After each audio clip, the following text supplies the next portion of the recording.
Good morning, Propenomix people, and hello, Property and Propenomix people as well. Thanks for joining another supplement video here. And this week's, I'm afraid I'm going to get on my soapbox a little bit and talk about how to solve the UK's fiscal black hole at the moment, with the budget looming upon us, of course, only about 6 weeks away as I'm recording this. And have a little chat with Rachel about how she should be sorting it out, rather than putting taxes up, rather than cutting welfare necessarily. There's definitely another way to do it. I've talked about it a little bit before, but I'm going to go into a bit more detail today. So, if you've listened before, you'll know I like to start with a quote. And this week's was, "The Bank of England's decisions having such large fiscal implications at a time where the Chancellor wants to be fiscally tight is clearly not helpful. Furthermore, the losses the central bank makes are gains for the private sector, funneling billions of public money into commercial banks and the financial sector." That was from Dominic Caddick, who is an NEF, New Economics Forum economist. And that is about the deep dive, but I'm going to go straight into that quantitative tightening mess that is ongoing when we get there. Now, as the calendar creeps towards a new year, it's a natural time to pause and tackle the biggest challenges that keep small to medium enterprises, property businesses, from achieving true sustainable growth. For most, this boils down to two core areas: laying a bulletproof strategic plan for the next 12 months, and finally cracking the code on financial measurement and accountability. If you've ever felt lost in a sea of bookkeeping data, or if your productivity methods are falling short, it's time to switch from doing to leading and truly understand how your assets are performing. Book in on our next property business workshop with myself and Rob Turner on Thursday, the 22nd of January in central London. The link's in the show notes. It's also at bit.ly/PBW and then a number 9. Okay, Donald.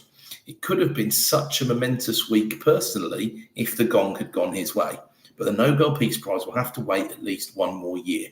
Frankly, on a personal level, I'd be stunned if he doesn't win it at some point, but sometimes it's 20, 30 years down the track. That is just how Nobel works. Not for Donald, not what he wanted, of course, but that's where it is. But as usual, you can hardly accuse him of puffery, having put an end to 3,000 years worth of tension this week, as was his claim. I mean, in seriousness, the one word you can't countenance about the man, I do feel, is warmonger. I heard it slung around a few times this week, but evidently it simply isn't true. I don't think I need to spend any time debunking that one. But having played a significant part in getting the Gaza situation to ceasefire, and in the early stages of the 20 or 21 point plan that's been laid out, Trump's version of events is that after the Venezuelan opposition leader, Maria Corina Machado, was awarded the Nobel, they spoke on the phone and she told him that he should have won it.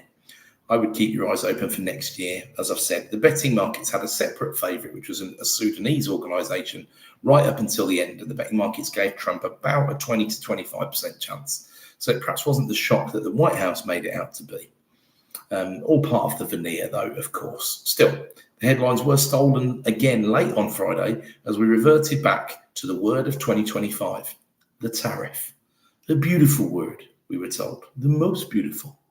But not to the day traders who held long positions on Friday. An absolute bloodbath ensued in the stock markets and in the crypto markets as it goes, after a relative essay on Truth Social was published by the press regarding China's material dominance and overall behaviour towards, well, everywhere else.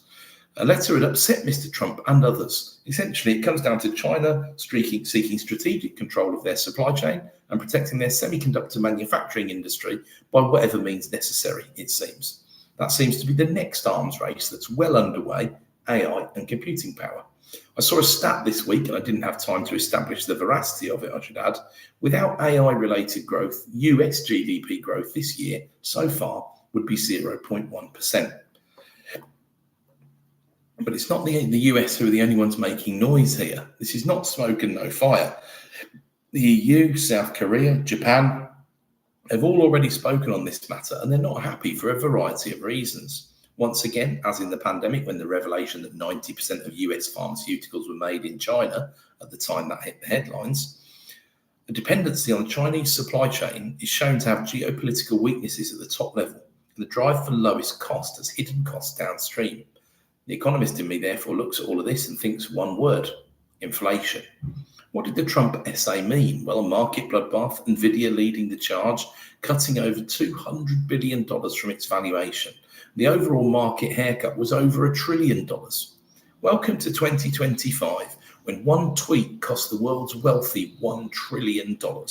Aside from those who might have traded before the tweet went out, of course.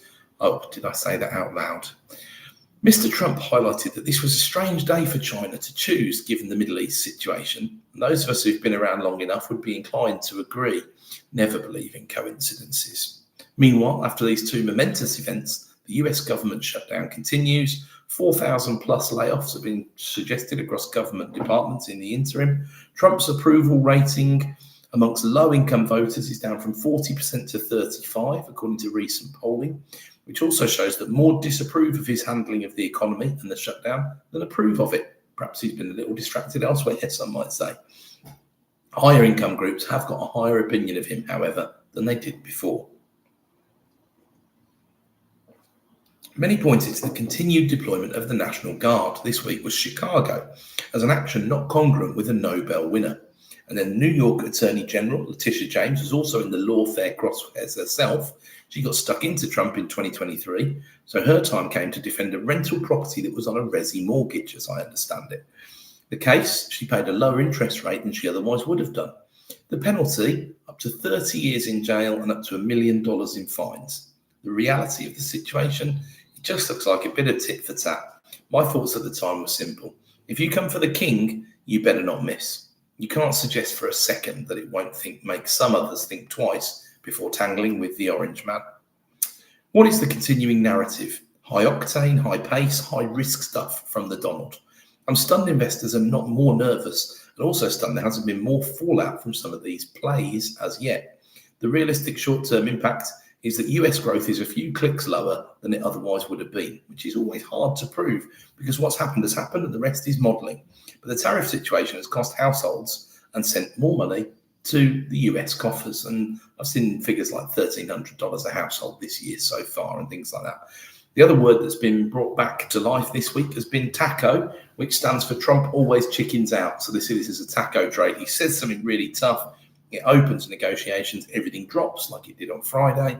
Then buy the dip because ultimately we'll get to the end and it won't happen. And already since that tweet on Friday, we have seen Mr. Trump's language softening again towards China. So whether he was warned that was too far of a shot across the bow or whether it was all just part of his tactics all along, who knows, right?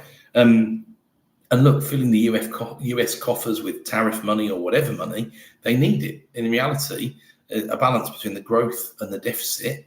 And it's about protectionism and a shift away from globalization, which many would say is vindicated by the Chinese approach to the modern world. Phew. Transatlantic, back to the safety of the real-time UK property market. Chris Watkin dunks another one with week 39 in the can.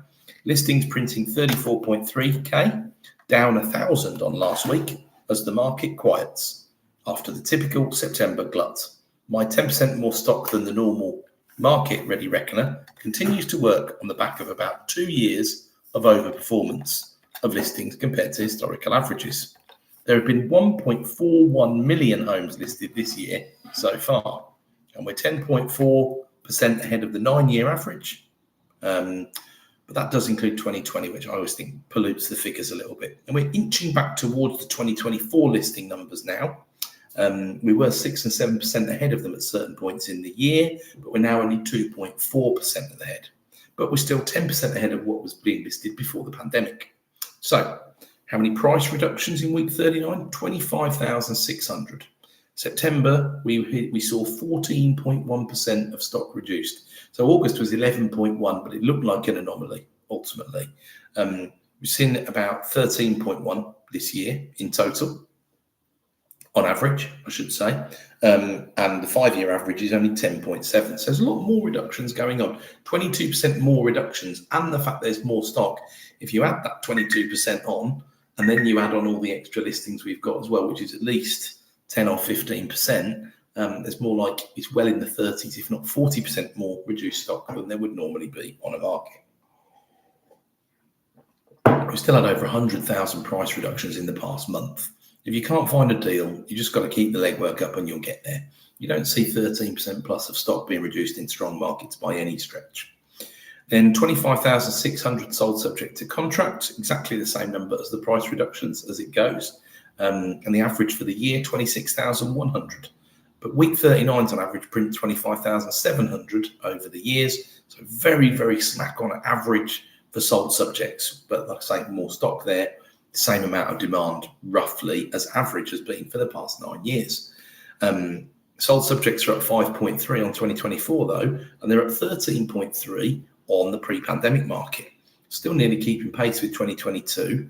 And now we've passed the day of the lettuce, or whatever you want to call it, and we're now into the aftermath territory, which is going to be filtering into the figures as we go on week. So sold subjects up 5.3, listings only up 2.4, more intention to transact than 2024, a stronger market than 2024. But we will also do well to remember 2024 started pretty weakly, and also 2025 will have seen transactions rammed into the first quarter of the year because of the stamp duty changes. So we do have to bear all that in mind. But that 5.3 doesn't look like it's going away over the course of the rest of this year.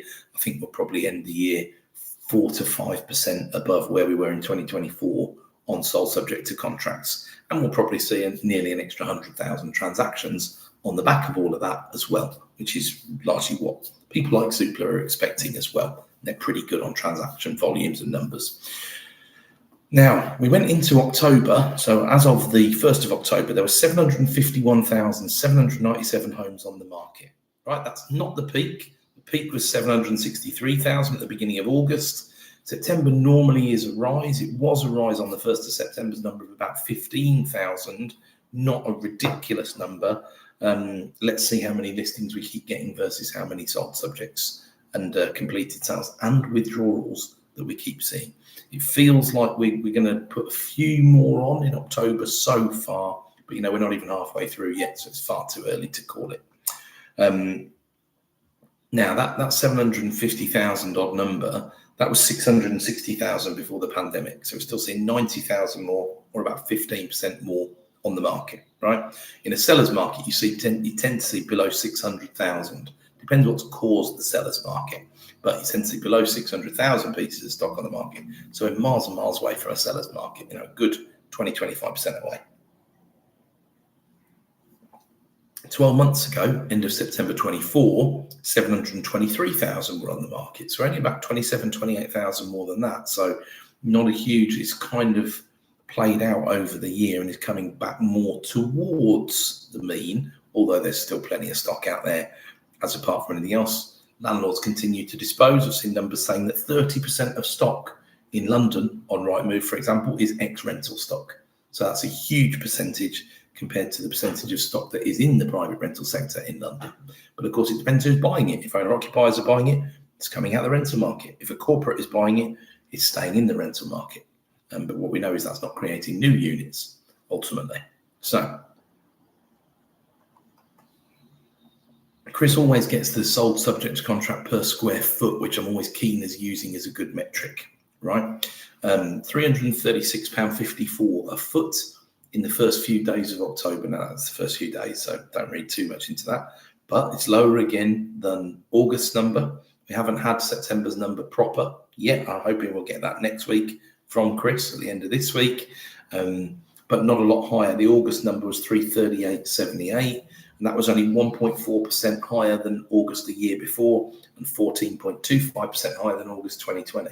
So really haven't seen, we've seen a real adjustment here to pricing. But as I say, don't judge too much by August's number as well, because August 2020 was ever such a funny month apart from anything else, right? August number was 2.2% down on June's. If we see a drop again, we're seeing we'll be close to sort of 3% off the top of the year. This is all going to play out in the land reg in about Q1 2026. So expect to see some relatively sluggish looking figures around then. This is much more like what actually Halifax and Nationwide tend to look like in real time, because you've got them at between sort of 1.5% and 2% at the moment in their more real-time figures, which are not taking into account every transaction that happens in the UK.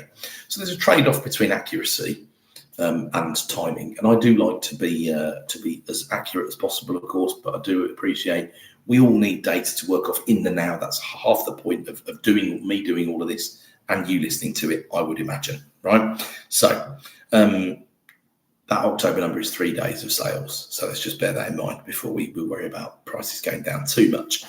Fall through stayed slightly below the long-term average of 24.2, slightly above the average, they printed 24.6. It's really not very volatile around all that now. To say that 1 in 4 falls through is pretty accurate. It's not like it was in 2022, just after this mini budget meltdown 3 years ago, 40% of transactions were falling through.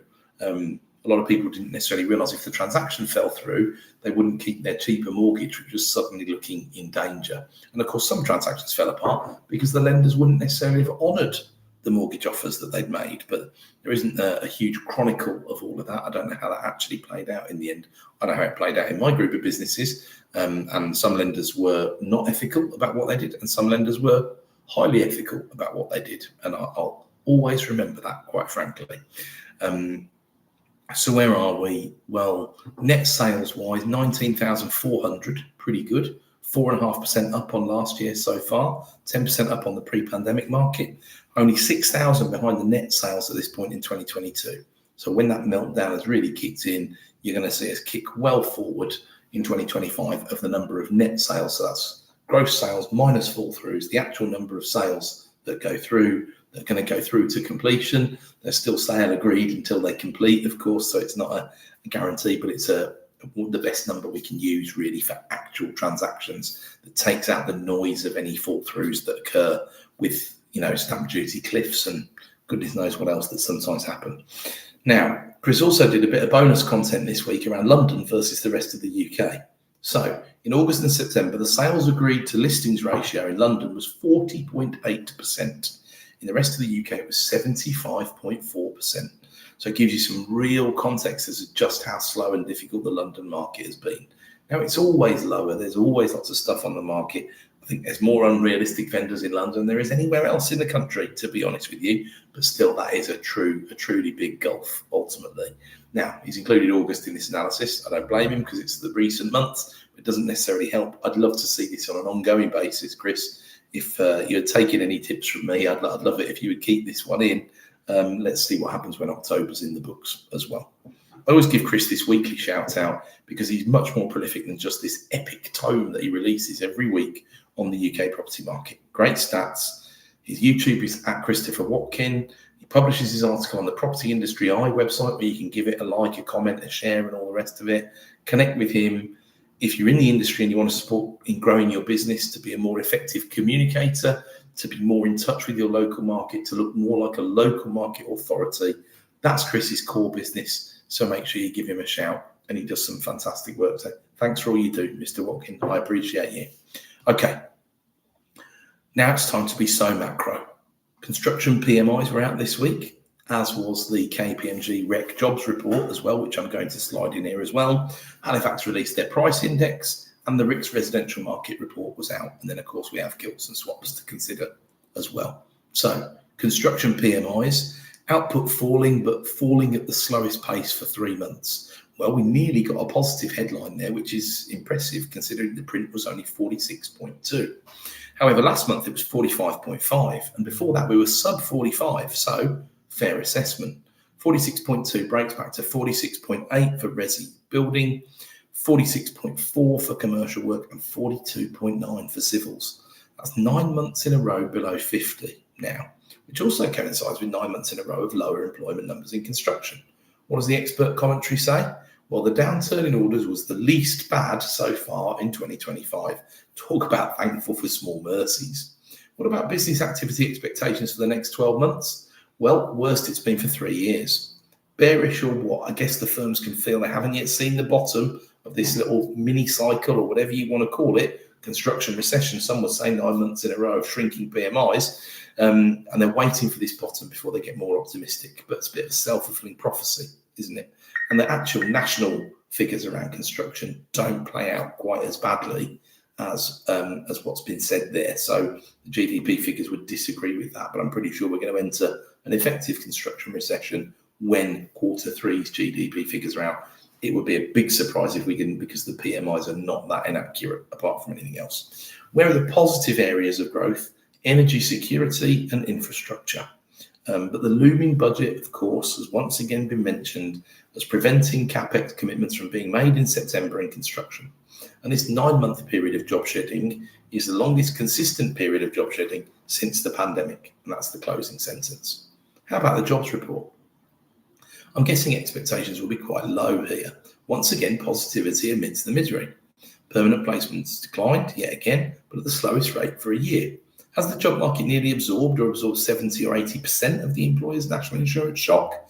The Bank of England's thoughts when I spoke to the rep about this was it would take about 2 years for that to filter through. So we've only had 6 months, but of course you would expect that shock to be concentrated in the first 6 months. 70 to 80% absorbed feels high though, doesn't it, based on that. But maybe it's plausible. Starting salaries are close to stagnant. The uplift has gone to the government this year. It's as simple as that. In national insurance, extra employers' national insurance contributions. Demand for staff is falling. Candidate supply is rising, and you don't need an economics degree or two to be able to tell what that means. KPMG Chief Exec John Holt reported that CEOs are remarkably upbeat about future growth prospects, but they're focusing on AI, cyber risk, and upskilling existing talent. I heard an interesting theory actually on a podcast, The Rest is Money, with Robert Peston. Had a very well-spoken, very authoritative AI expert on, talking about AI and the bubble and whether it was really a bubble and all this sort of stuff. It's quite an interesting episode if you want to listen to it. And he made an interesting point. There was some overhiring that went on during the pandemic. Now, this is a more general point, UK, but worldwide, certainly in America as well. People overhired, and therefore, instead of AI is currently more of a convenient excuse than it is a real reason for job shedding. But he does think, like many, that the job shedding will come, but at the moment, it's more about holding on to what you've got, and ultimately, the best that you can get out of AI, it comes from the more senior people. If AI can do the grunt level tasks, you still need the overseers and you still need the experienced overseers to oversee those projects. And companies like PwC and KPMG and all the rest of them are not stupid. They're not just going to stop hiring graduates. But the point that he made in this podcast, which is also one that I wasn't aware of, was that yes, graduate hiring has slowed significantly. But for people without degrees, without college educations in the States, it's worse. It's not better. So this idea of a sort of white collar massacre of jobs or whatever is certainly not playing out at the moment. It's just a bit of a convenient tapestry when really what the finance officers are doing is trying to make sure they keep a lid on costs. And the first part of keeping this lid on costs is by not hiring. And then the shareholders get happy, the share prices go up, and everybody's pleased in a time of margins being in a bit more danger, depending on what industry you're in. So, Chief Executive of the REC has suggested that pay rise trends have stopped and pointed out there shouldn't be any concern to the Bank of England MPC members anymore when it comes to setting rates.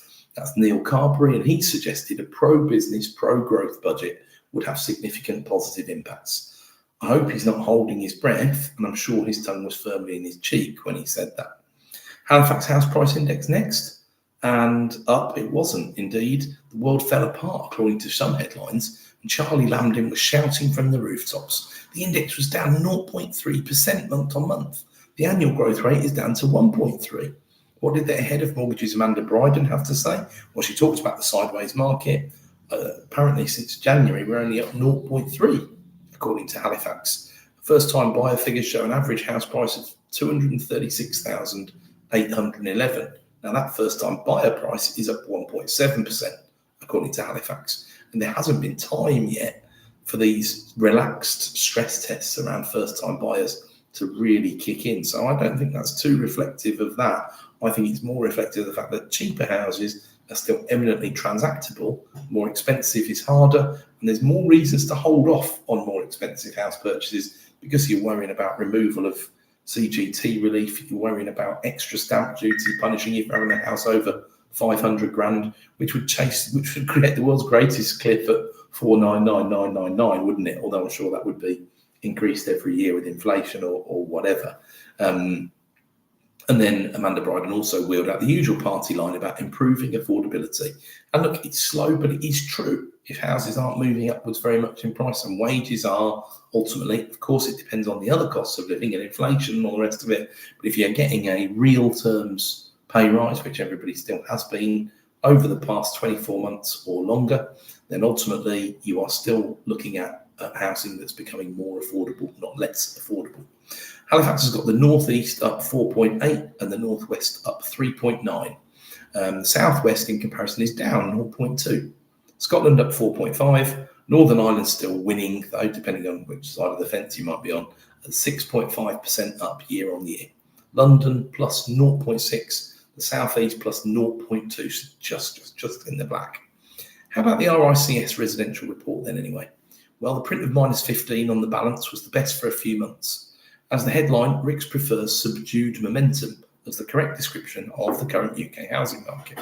Buy demand and sales agreed are in negative territory. They're going backwards. They have been for 3 months, and they expect this to continue in 2026. This time around, the South East and East Anglia are the softest areas on balance, according to RICS. The new listings balance was minus 15% as well, the second month of contraction on that front in a row. We've seen that pattern play out in real time, thanks to Chris Watkins' figures. For a little more than a couple of months, we've seen the 2025 listings coming back towards the 2024 listings numbers, as we know. RICS believe that house prices are creeping lower at the aggregate level. Now, I don't see any evidence for this, but if you were heavily biased towards the south of the country, you could see how this would be a reasonable claim. The 12-month sales expectation figures printed a negative number, minus 9%, according to the survey, for the first time since August 2023. And that seems pretty bearish, although perhaps that's saying, look, sales volumes have been surprisingly strong, and we don't really see a case for sales volumes to get stronger over the next 12 months. And that could make some sense, to be fair. But on pricing, plus 12% think prices will be up in 12 months' time. So remember how the RICS market works ultimately. If you're at plus 12, you've got maybe 56 that think they'll go up out of every 100 surveyors and 44 that think they won't go up. That might be sideways or downwards, which prints plus 12. So 56, 44. It's not incredible. It's 3 Brexits in many ways, 3 referendums, but it's hardly massively convincing as a vote of confidence. What about lettings, though? Well, tenant demand changes, minus 1% according to the surveyors, compared to landlord instructions at minus 38%. As in spite of renters' rights booming, the bill looming over us, or the act looming over us, I should say, the print gets worse and worse, and that's the most negative since May 2020, which probably you'd have to write off as an anomalous month anyway. Plus 23% see higher rents in the next 3 months, and 3% is the best guess at rental growth over the next 12 months, according to the RICS. Okay, I'm going to get straight into the dive. The Bank of England Financial Policy Committee had a meeting, and there's a report to talk about that also segues nicely into a really interesting article I was sent in the week by the author, which I want to get into. Some answers from Rachel Reeves without causing any more trouble. By trouble, I define that as stunting growth with policies that punish the private sector and therefore don't achieve what they should, because they then hurt future tax take by stunting that growth. Right? So it's a vicious circle kind of situation. That's exactly what the policies in the 2024 budget have done. And this 25 billion that was going to be raised by Employers' National Insurance, it's nothing like that that's been ended up being raised. So I spend the vast majority of the time I spend covering the Bank of England on the monthly money and credit report that comes out, because of how important it is. Talks about the money supply, talks about mortgages, but it's one of the better early warning systems we would have if anything was to be going wrong that we didn't really see or know about. And then, of course, the rate setting monetary policy committee meetings. There are 8 a year of those. This week was the other committee, the financial policy one. What's their remit? Well, ensure financial stability across the UK. Now, there was a brief they were given after the horse had bolted in 2008, as you'd imagine, but then that's the public sector for you. The first section's a pretty standard practice these days. Elevated geopolitical risks, fragmentation of trade. I'd probably go a step further and say deglobalisation. I don't know why we're avoiding this phrase. I think perhaps it just worries people too much. You know, we trade with other countries. They're struggling as we're struggling. Deglobalisation will also be inflationary. I would argue it already has been, and it will continue to be so unless there's a major strategic shift. And I don't just mean like Donald Trump's presidency comes to an end or whatever, because China is still going to be doing what China have been doing, for example. If they've been holding off while Trump's been the president, I guess we'll find out in 2029, won't we? Then the bit that has many people scratching their heads and shouting, fire in the hold. Risk premia are tighter, not looser, and that is unusual, right? Asset prices have been soaring. The AI bubble is regularly talked about, every day pretty much in the media, and the bank recognises the risks that if the expectations of the impact of AI become less optimistic. Now, surely they mean when, because we've been seeing 100% revenue growth and things like that in this area. That is not a sustainable situation that will go on. It will start to click back downwards. And then it's by how much they come downwards, because it isn't necessarily a bubble that pops. Liz Truss sort of squeezed the air out of the UK housing market without meaning to in 2022 and 2023 and early parts of 2024. And you could argue it's still having an impact now. Although in fairness, I think the yields have found their comfortable home without 2022 really being any particular influence on it anymore. But we did have a nearby, a very unaffordable situation when it comes to house prices, and we did need some kind of end to that. So I've often referred to that as sort of maybe an accidental piece of assistance to the market, not that that's what she meant to do in any way, shape or form.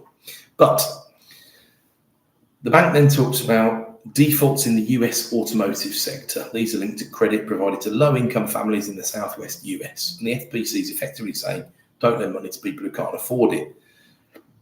You might remember that as a lesson from 2008, if we needed to learn it, although some people are not keen on the politics of that and the equality side of that. Now, the FPC then points to rising bond yields worldwide, driven partially by expectations of yet more debt issuance. Some is also politically based, for example, France. They also highlight questions over US Federal Reserve independence. Similar concerns to those I've highlighted over recent weeks and months that are probably legitimate concerns, I would suggest. But the domestic market is gauged as resilient but facing continuing pressures from the cost of living and higher borrowing costs, which is fair. The FPC concludes by saying it's doing its job in that if the UK banking system wouldn't blow up if economic and financial conditions got substantially worse than they're expected to. What didn't make it into the summary? Well, the bank's discussion paper, Enhancing the Resilience of the Gilt Repo Market. Whilst this perhaps doesn't sound as much of a page-turner as Jilly Cooper's Riders, RIP, Jilly, this is a welcome discussion area given the importance of the gilt repo market to the system. In the repo market, a bank borrows against gilts as security from another bank who's got cash, when the first bank wants the cash for a short-term basis. It might be overnight, it might be a week, it might be weeks or months sometimes, but that's what the repo market's there for. A lot of this focuses around market makers, margins of safety when the doo-doo hits the fan, and also has the notion of minimum haircuts included. Bedtime reading if ever I saw it. But how about the solution to the current black hole, as those of us who remember Rachel Reeves' empty promises after the 2024 budget now call it, in an effort to stay as cheery as possible with the next chapter of more tax for landlords? Is there a business there somewhere? Probably not. And that's all looming now, of course. So I imagine Rachel is currently thinking, thank goodness I only said one budget a year. I shared a video of her on socials this week, looking deeply uncomfortable, recording some sound bites to the camera. I also had a disturbing conversation with a business partner whose CEO had met her, and after that conversation had absolutely no confidence whatsoever in her economic ability. So rather than this being an internet meme takedown or a misogynistic comment, that one I take far more seriously. Hopefully she has in the past 12 months got more savvy as to which suggestions from the Treasury to take forward, rather than another clumsy initiative which then has to row back on anyway, like the winter fuel payment saga. Now, the article I'm commenting in is linked in the full version of the supplement. You can find that on my LinkedIn. I have a newsletter. You can subscribe to that newsletter. I also post it on LinkedIn once a week, and I share that LinkedIn post onto Facebook. So you can find the long URL for this article if you want to in the middle of that article. It gets into the idea I've raised a number of times here, stopping the hemorrhage and the horrific waste of taxpayer money that is achieved by selling gilts that are held by the Bank of England, alongside another solution which I've also discussed in passing, as it's been raised by various political figures, including Nigel Farage and Gordon Brown. Unusual and unlikely bedfellows, let's face it, but others have also raised this solution. So where's the context? Well, This time around, we're expecting a shortfall of about 30 billion quid, plus or minus a bit, plus or minus 10 billion, plus 10 billion between friends, when the OBR publishes their forecast on the same day as the budget, November the 26th.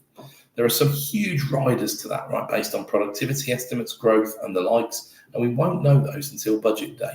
The influence the OBR wield is almost unimaginable.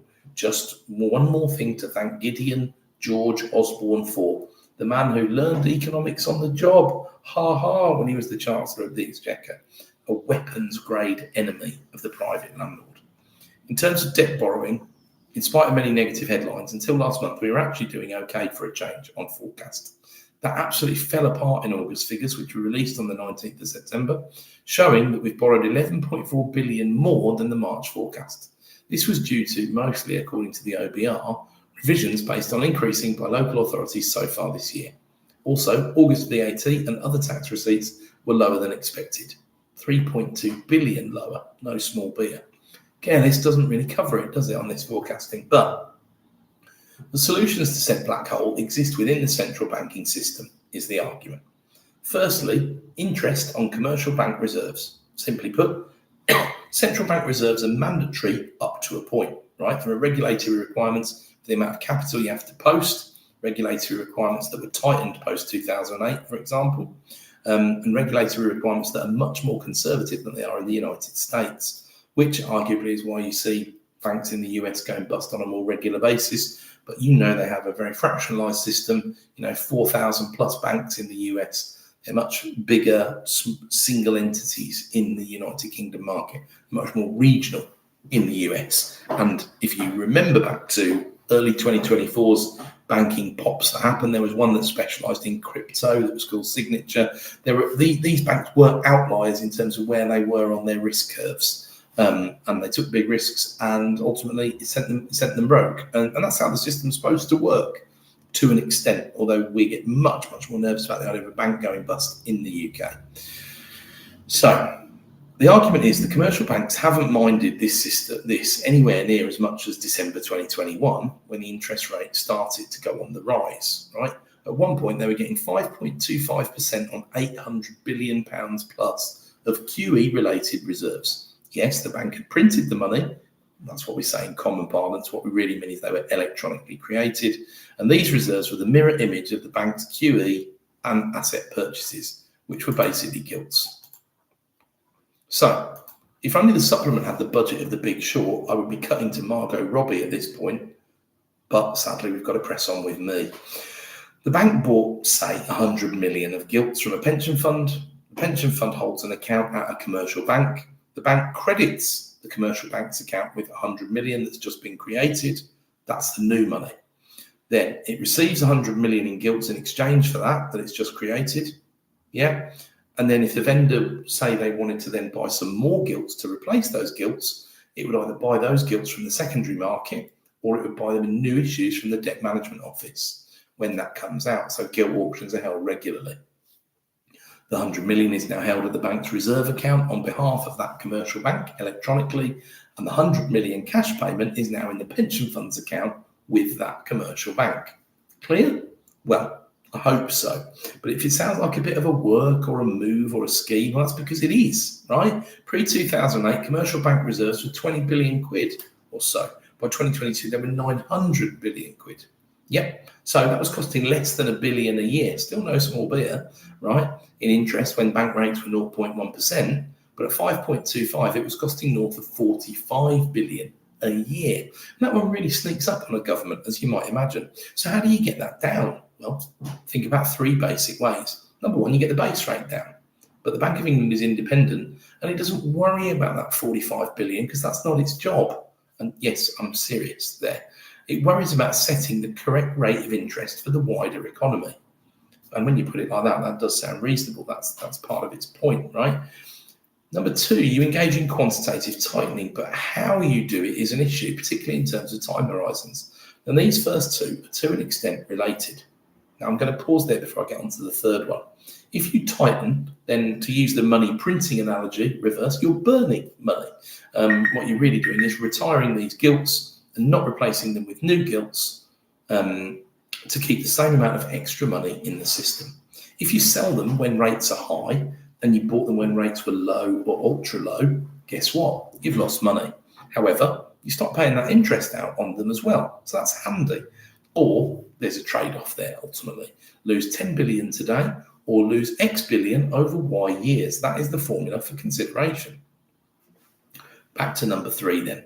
You lower the rate at which the commercial banks get compensated for holding these reserves. This has a number of effects. Firstly, the banks are more motivated to use this money, making new loans to support economic growth, hopefully, because having it sitting there doing nothing is no longer anywhere near as lucrative within the regulatory frameworks, of course. Then the banks also seek to recover this revenue contribution that their shareholders are ultimately enjoying very much via other methods, increasing margins on lending, increasing margins on by putting rates up, increasing margins on saving by putting savings rates down. That could easily be one of those areas, right? And that would hurt the vast majority of the population just a little bit, some of us more than others. So as always, there's no such thing as a free lunch. The commercial banks don't get as well rewarded for doing nothing as they do at the moment. And really, it's a bit like universal basic income, really, but for the banks, really.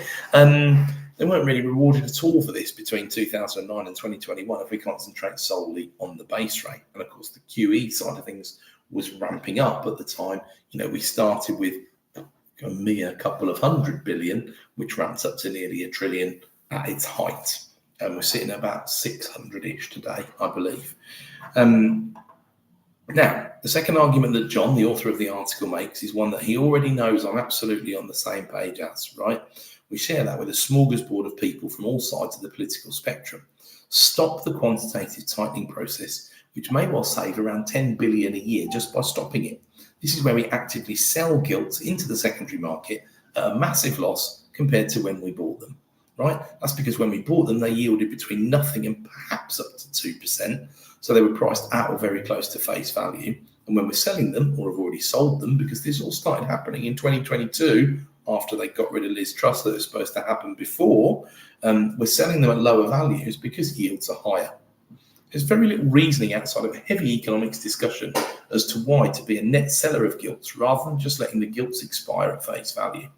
All it does is get the bank balance sheet down faster than you otherwise would if you let them expire.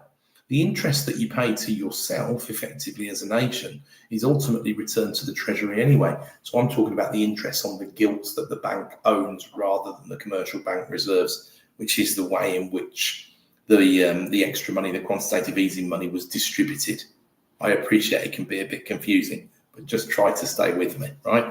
But I've advocated in the past for not only not selling these gilts into the secondary market, but actually buying gilts when there are arbitrages or anomalies in the market. For example, of late, the 30-year gilt yields have been extremely generous. Why not buy some as the Bank of England? Why not allow some of the retired gilt money? So that would continue the quantitative easing, and you'll see, but it would taper it down more slowly. Right? Now, you might say, well, hold on a second. Isn't that just going to keep the interest we're paying in the commercial bank reserves up? And it will be higher than it would otherwise be, but I'll get into exactly all of the impacts that would have, or that certainly I believe it would have if it was to take place. So, if the bank started buying 30-year gilts, guess what would happen? The price of them would go up, the yields would go down, right? So, it's not a no-brainer, no issues approach, as I've said. Market manipulation by the largest single player might concern markets. Personally, I think the market just get on with it and take advantage of it and start front running it. I'm not saying the bank employs Dr. Michael Burry in order to sit in front of a screen all day and trade as he sees fit. When the bank trades any gilts, there's a huge amount of telegraphing that goes on, upfront announcements and the likes. The bank never buys them from the debt management office. The debt management office only ever sells the gilts into the secondary market so that those auctions are transparent, genuine, and all the rest of it. That's why they only buy them from the secondary market, like pension funds in the example that I gave earlier on, right? So what would they buy in terms of duration? How would it all work? All of these questions are key, aren't they? But there's one very simple move the government could make. Give the bank the remit to deliver value to the UK taxpayer. If we bought some longs and some mediums strategically, what would also happen, right, which often isn't borne into mind in this argument, is what Japan has done for decades, effectively yield curve control. If by buying some bonds at a lower cost per year, we get our rate paid on our 97% of GDP of debt pile, there could be even bigger net savers on the deal, right? This could create a virtuous circle. Of course, it needs more detailed modelling, but it's possible, right? So, pause again for a second. There's no such requirement to provide good value to the taxpayer for the Bank of England. When I've spoken with BOE individuals on this very issue, they're almost cold and distant in their responses. Well, we don't need these gilts anymore, and so retiring the position makes sense. What? Even if it costs the UK more than £50 billion? That seems a bit crazy, doesn't it? Now, let's be objective. If you're lowering the reserves the commercial banks are keeping thanks to QT, you're lowering the interest bill as well, right? So rather than just capping or lowering the rate, it's not the only way to get this down. As I've said, you can also work on getting the base rate down, which would be helpful. But that's looking less and less likely at the moment as we see the inflation numbers on the horizon next week anyway. But there we go. So what about the moral argument within the confines of the financial sector, right? Two potential positions come to mind. Number one, the commercial banks started this whole thing. They were significantly responsible for the global financial crisis. And QE that then emerged was a big fallout part of that, right? Or two, you can't expect the private sector to mop up the actions of the public sector. This would set a dangerous precedent. But as you saw in the quote that I used to introduce today's video, ultimately there are many that believe this is public subsidy into private coffers, which also, if it was happening in any other industry, there'd be the biggest fuss in the world. But in the banking industry, just being, tens of billions just quietly being absorbed every year from the public purse, right? You can see merit in both of those sides. And, the irony is we don't even collect as much in tax from the banking sector when it comes to corporation tax. Bear in mind, we will collect PA, we will collect national insurance and the likes and all the rest of it, of course, personal tax, income tax from the employees. But there was a windfall tax on UK banks, which Jeremy Hunt trimmed in 2022 when he did his autumn statement. The amount of revenue raised from this windfall tax was nothing near the notional cost or the national cost of the 2008 crisis. It still exists, this bank surcharge, and it's a 3% extra rate on corporation tax. Right, it used to be 8% before Mr. Hunt trimmed it back. There was very little fuss or fanfare. I think you could say, if you were cynical, it's one of those classics that got through on the basis of fixing all the problems that Liz Truss had caused. And so very small rider at the bottom of the headlines, and the hatred for the banks publicly has definitely gone down significantly in the past 15 years, 17 years or so, right? Now, I was a fan of Jeremy Hunt's strict approach. It was hard not to compare him to what had come immediately before, of course, but he could have looked at the proposed solution of cutting the reserve rate or a cap, knowing what the direction of interest rates was looking like, because once Truss had been in, certainly the pathway for the base rate was going higher and higher, and Hunt would have known that these tens of billions were going to be funneled towards the banks. We could descend into significant conspiracy theories here. We could give him the benefit of the doubt and say he was distracted by the other things that were going on. But to take this point to lower the windfall tax on banks did seem like a very strange one, in my opinion. The government's never that proactive anyway, are they? That's just how the public sector works. He still had time in 2023 and 2024 to make this right. But Rachel Reeves could have addressed this in 2024, and she didn't. It really is low-hanging fruit, even though I accept it's a bit technical to understand. I appreciate there's also a concern here when it comes to compromising the independence of the central bank. But look, compared to moves that are carrying on across the pond at the Fed at the moment, this is a technical solution to a clear problem that has hemorrhaged tens of billions of pounds of taxpayers' money. We should at least be having a go, shouldn't we? So, my idea of purchasing whilst gilts mature naturally will smooth cliff effects that exist in the yield curve, right? Often used as a counter to support active quantitative tightening, this yield curve effect, right? It would also mean QE would be harder to use if we needed it again. So we do have to bear that in mind. But when did we use it? Well, on the back of a 75-year event, the GFC, and on a 100-year event. And you could, if you wanted to, chuck the referendum into there, which is well, it's the only time we've left, isn't it? But a once in a 50-year event, maybe, would it be fair to say? Look, there's a margin of safety that we need, but I can't deny the point. My counter would be, why are you making moves that are needed in a 1 in 75-year event a 1 in 100-year event and maybe a 1 in 50-year event, if that's how often these things happen, is using 25 to even 50 years to let these moves unwind, is that not much more sensible? It would seem to be much more sensible to me, right? I just think we are bloody clueless, frankly, as a country, when it comes to controlling the yield curve and the cost of the national debt that we've racked up, because we haven't had to worry too much about the interest rate for the last 15 years. And there just aren't enough people banging this drum around central government. It's as simple as that to me. But anyway, how about some more points in support, right, if we need them? How about the fact that the current tactics are raising gilt yields rather than lowering them by pumping artificial supply into the markets? That's always going to get the price down and the yield up, because you're creating, aren't you? You're buying more than is wanted, and then you're having to replace them, so you're supplying more gilts into the secondary market. The bank have been criticised for this by me and others. They mark their own homework. They released a report saying, yeah, it's all fine. They were fine for a couple of years. Then they kind of just tweaked that over the last 12 months or so, very subtly. Their initial estimates were it added 10 to 15 basis points on the yields. That's 0.1 to 0.15%, right? Now, bear in mind, that range is still 2.8 to 4.2 billion per year extra that it's costing everyone.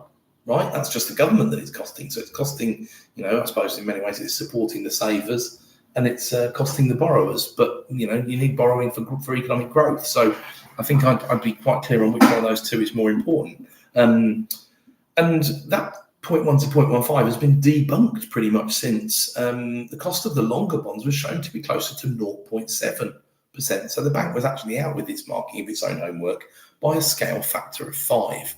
And that they have now admitted that they're wrong. They've gone to 0.15 to 0.25 and kind of ignored the rest. Consequences for anyone involved?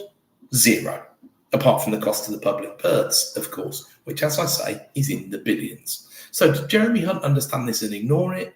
And what about Rachel Reeves, right? Only they can answer that, really. What I could tell you, they might answer that. Jeremy Hunt's pretty chatty on podcasts these days, and he's still a serving MP at the moment. So when he's not, I bet you'll have some really interesting stuff to say, to be honest. Rachel Reeves, I don't know what will happen of her when her time at number 11 Downing Street is over. I guess we will find out. Some people think we'll find out after this budget. So let's see. What I can tell you, there'll be a dozen or so people in the machine that absolutely do understand the nuances of this argument better than I do, right, from the governmental angle. They may not be the highest skilled orators. They may not be the most influential. They may be duty-bound never to talk about this stuff anyway. But that's a crying shame, because for me at least, the pros drastically outweigh the cons of doing this whole thing in a different way. How else can you attack the sell now QT side of the argument? Well, if you think rates are coming down, that's a reason not to sell, because the spread between the longer term loss and the loss now is lower, right? We bought them high. We're currently selling really low. If things come back a bit, we're selling less low, even if we sell them. My argument is we let them mature. But there we go. More evidence if it were needed. Well, it was 2022 before Truss was elected, as I've made the point before, when the bank confirmed they would follow this stupid policy path. And indeed, they did have to pause it when Liz and Kwasi were doing what they did. They didn't just pause it. They had to do what I've suggested, actually, and intervene to buy gilts, right? It restored confidence in the market. It controlled the yield curve. And on that trade, do you know what happened? The bank made money for the Treasury, £3.8 billion. Now, is that the sort of money we want the bank to make? Because it probably made that from pension funds who were being forced into selling stuff. But ultimately, those pension funds, for using things like leveraged liability-driven investment, which is the phrase we all learned in 2022, LLDI and LDI, right? They're accountable for those decisions. They did not have to take leverage against the gilt positions that they held. If they hadn't borrowed against those gilt positions, they could have just achieved those normal returns. They were borrowing to squeeze out tiny, tiny extra margins. And their pension fund, the members of the pension fund, ultimately the ones who carried the can for that. Having said that, all those little problems got absolutely wiped out by suddenly getting massive returns on new gilts that gave pensions a massive ability to take less risk and get much better returns and be much less underwater. You used to hear about underwater pension schemes all the time, didn't you? You might have noticed you hardly ever hear about them these days. Now, it's a slightly different issue if there's things like defined contribution involved, final salary schemes and stuff like that. they are still exceedingly problematic and frankly unsustainable where they still exist in the public sector. Another problem, another rant, another soapbox for another day there, folks, right?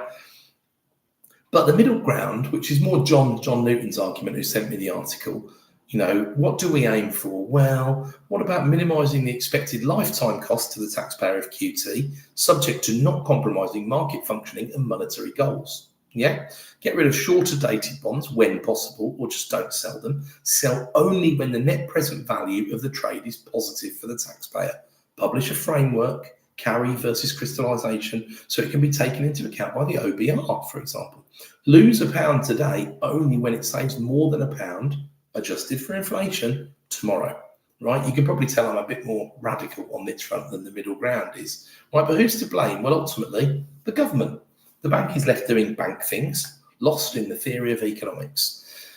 The government gives them their briefs, and they need to get their heads around this and right the wrongs from 2022 onwards here, and in doing so, find a right few billion quid, as this article argues, right? Common sense, not very common, as you know. So, rather than just sticking with QT, back to the point around the commercial banking reserves. Farage sees this and just claims it's simple, a Trump-style solution. No interest for commercial banks, right? No interest for commercial banks on the reserves held at the Bank of England. Now, today's base rate of 4%, that immediately saves £26 billion in this year. And with the rates, looking at the forward rates, look at about 3.5% to 3.6% and a little bit more onwards as we go onwards. It certainly saves at least 20 billion quid a year if you were to just do what Farage said, just looking at it from the public purse perspective. Right now, before the election, when he was talking about this, it was 45 billion quid. So that number has come down by 15 to 20 billion already. But that was always going to happen and taken into account in forecasts, because the forecasts were the yield curve was going to come back, or the base rate, the overnights were coming back down.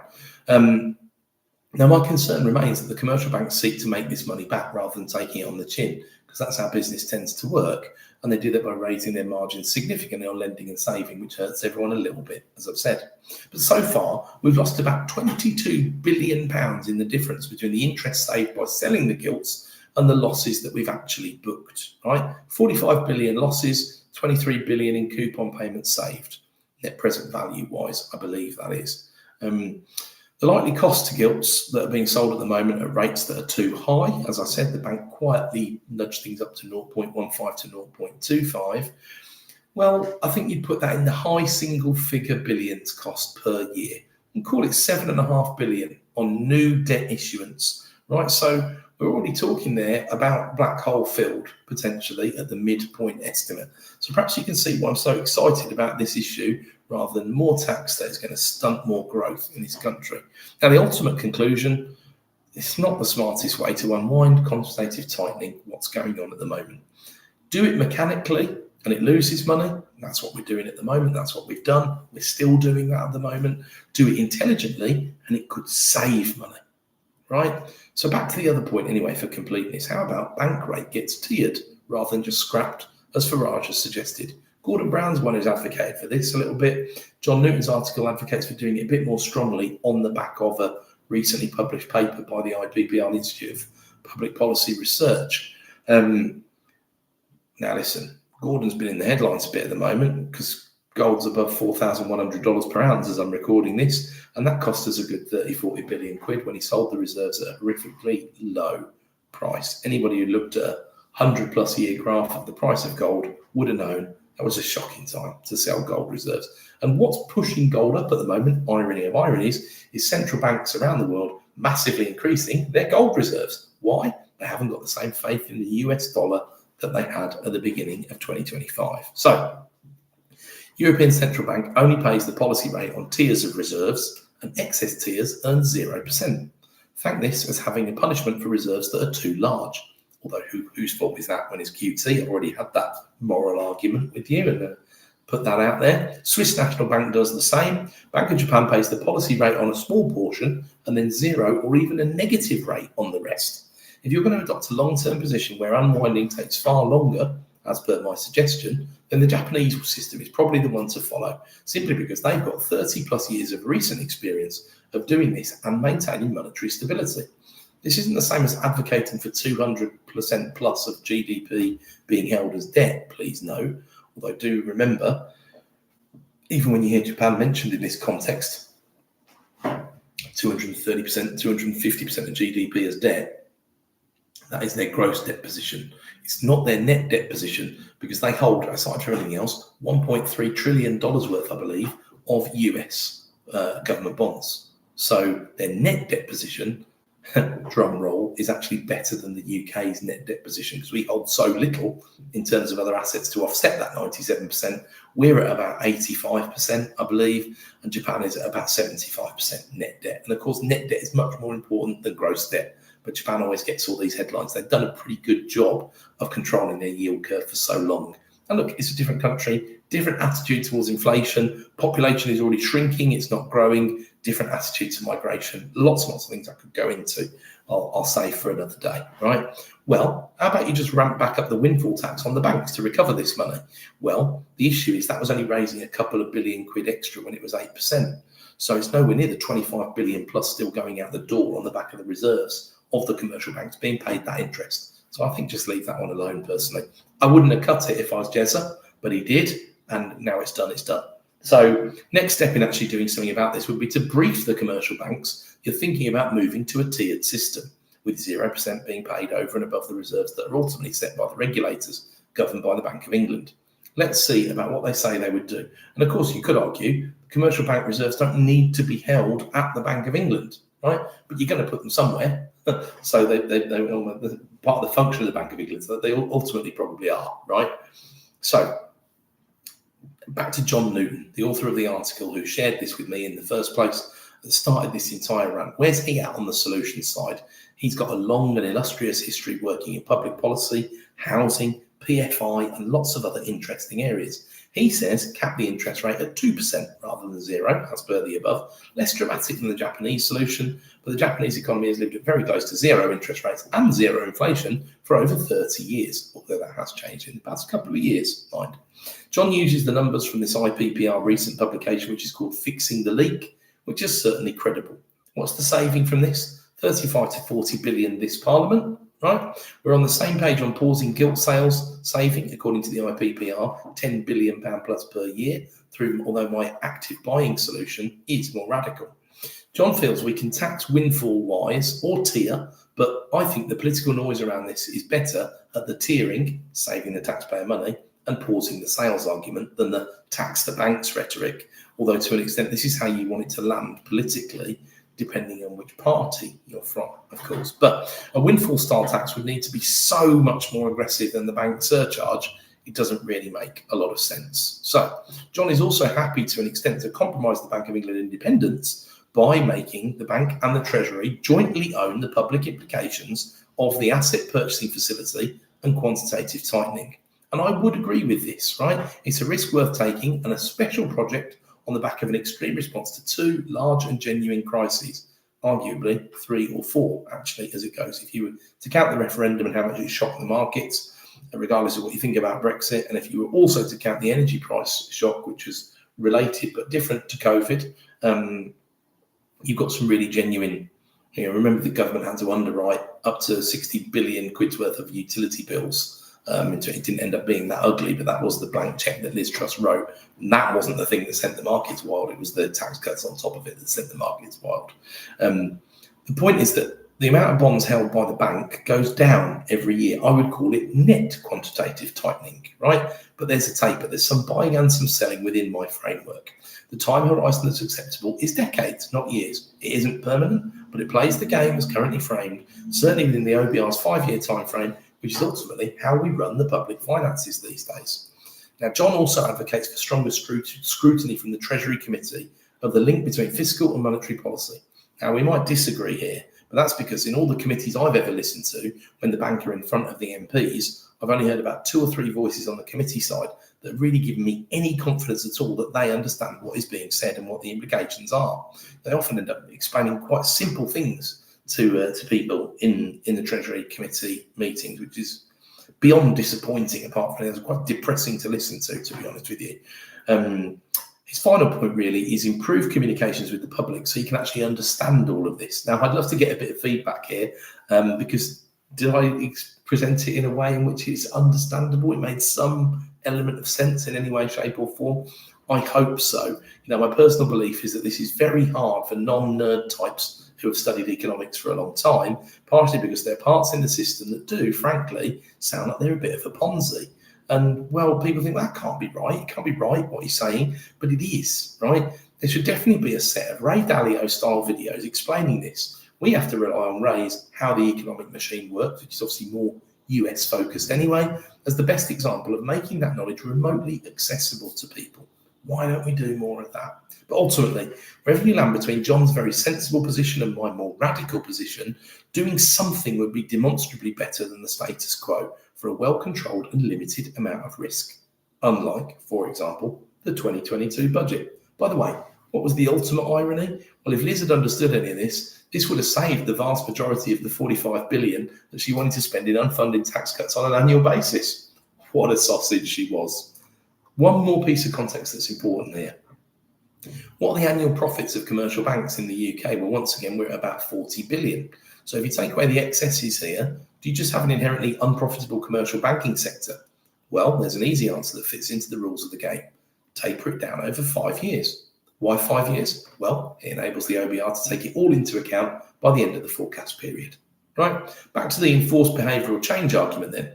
What would they do if you did remove this massive risk-free windfall they've been benefiting from over the past few years? After all, they didn't have this windfall between 2009 and 2021.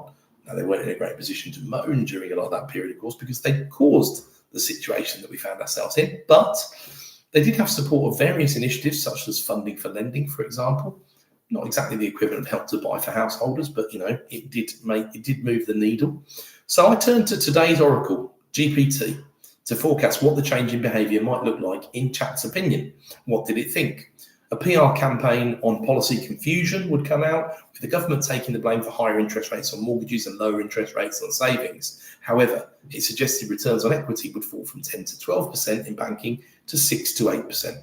So basically a shareholder and footsie haircut because a free lunch has been withdrawn. I think we could probably live with that, couldn't we? How much higher in terms of rates? How much lower in terms of savings? It suggested 0.05 to 0.15%. So very much not a big deal. And isn't that strange, right? Because if you follow back my arguments above, you'd save that anyway on the entire pile of the national debt if we were more intelligent about our quantitative tightening policies, right? More cost cutting, more branch closures, sure, but any excuse, right? Anyway, so the regulatory framework and the banking hub solution is protecting customers anyway. As we speak, yes, you'll lose some jobs a little bit faster, but it will not be major. Lobbying, don't get me wrong, I fully expect to be nearly assassinated for championing this idea if I was anywhere near Westminster. Luckily for Lloyds et al., that isn't happening anytime soon. So I went into full deep research mode here via GPT, and if you've never tried it, you really should. What did it pull out here? 42 billion in wealth transferred to UK banks in 2023 alone. Changing this with the 2% cap would cause recovery via changing lending and savings margins, as they have already been said. Can't they just lend more money out, the commercial banks? Well, not necessarily, but they might have to put some more effort in, let's face it, because they start getting their free lunch. There may alternatively deploy liquidity into other assets. There's a theory that credit could get tighter for riskier assets, right? Meaning lower overall loan growth, which would not be good, which would need to be reacted to, or maybe incentivized around, a bit like funding for lending to an extent. GPT concludes that savers are highly likely to get a raw deal here. Well, they used to after 2009 to 2021, right? Now, this is difficult as I expand on the machine's dissertation. 101 searches, 16 sources read in 14 minutes as it goes. Because from a really easy economic perspective at the moment, we're saving too much as a country. Let me expand. Historically, we were saving about 5% of our disposable income, second only to the US, who were lagging at about 3%. But more recently, we've come back into the 10% category, having been at 12% up at the beginning of this year, right? Saving is the alternative to consuming. If we're not consuming, businesses aren't growing, right? Tax revenues aren't where they would otherwise need to be. So, and politically, you just could never say this. Good. Don't incentivize the savers to save as much as they're currently saving. We need it spent. We need that income flowing through the economy. right? Banks might also introduce fees for banking. They're common in many countries rather than free bank accounts. Charges might just go up. This might also see more money go into riskier assets, as we saw post-2009, with mixed merits ultimately. But what about gilts themselves? Well, if idle funds only get 2%, as in John's solution, and gilts return 3.5 plus, then banks are much more likely to buy gilts themselves, of course. So this has been used extensively in the US with different carrot and stick style approaches over recent years. But we would like our banks to hold our gilts. Wouldn't that be a great vote of confidence in the sector, right? Now, if banks are then buying gilts because they're 3.5% rather than leaving it at the Bank of England, guess what? Price of gilts is going to come. Price of gilts is going to go up, yields are going to come down. So everybody benefits once again, and that extra bit of margin doesn't seem so painful, right? So what's not to like there? Well, GPT suggests it might also revive the interbank market, which has had its problems. You'll remember the LIBOR scandals and things like that. But if banks seek better yields, they're going to work harder for the money, right? The appetite for better returns might leak into corporate bonds, right? And that might be more risky assets and create more of a downturn possibility in a negative spiral environment in a recession, right? GPT also recognises margins will be squeezed as lenders at lending banks and shareholders will get hurt. But there's a very solid argument that the banks were fine before 2008 and they were still fine between 2009 and 2021. So this anomalous situation can be reversed without too destructive an impact. Ultimately, for me, what it comes down to is we don't owe the banking sector anything. They still owe us for how we bailed them out in 2008. And that is as moral as my arguments ever get, realistically. But I genuinely think that the people would agree with me. I don't see how they couldn't. Lower share prices, lower share buybacks, lower profit distributions for what is essentially unearned money that arose from the reversal of a situation that was engineered simply because of unscrupulous behaviour from the commercial banks, right? There's a bit of a more nuanced argument, which is the retail banks would be hit hardest here, and they didn't cause the majority of the issues in 2008. But let's face it, those two sides are often very, very close together anyway and have very similar people in charge and people benefiting from them as a rule. So the more you look, the more you realise just how harmful the cut in the surcharge from 8% to 3% was, because bank profit jumped massively as the base rate exploded. If anything, it should have gone the other way temporarily. But as I say, what's done is done. A 3-year hike or something like that would have been a better idea at that point in time. GPT's efforts are so substantial. At some point, I'm going to put them on the newsletter on LinkedIn so you can read them on their own merits, right? Seriously impressive stuff. But nothing in there makes me think that John's solution or some kind of version of it or my solution should not be being strongly considered by the Treasury, by the bank, by the government, by the Prime Minister and the Chancellor, right? It's very clear to me, both qualitatively and quantitatively, that it would be superior to the status quo and a low-risk calculated solution, right? I'm pretty sure if I was anywhere near number 10, number 11 Downing Street, telling them what to say and what to do, it would be making this into a positive story for the press to get them, you know, what we're doing is this is going to get rates down, this is going to do this, is going to that. You're going to be able to make promises that you will be able to keep because the market will ultimately follow the way that you structure this unwinding of quantitative easing, which you brought in the first place as a government to save the market's backside, right? So, as I draw this week to a close, the next workshop has been prepared, and as we turn our eyes to 2026, that next property business workshop is online and available.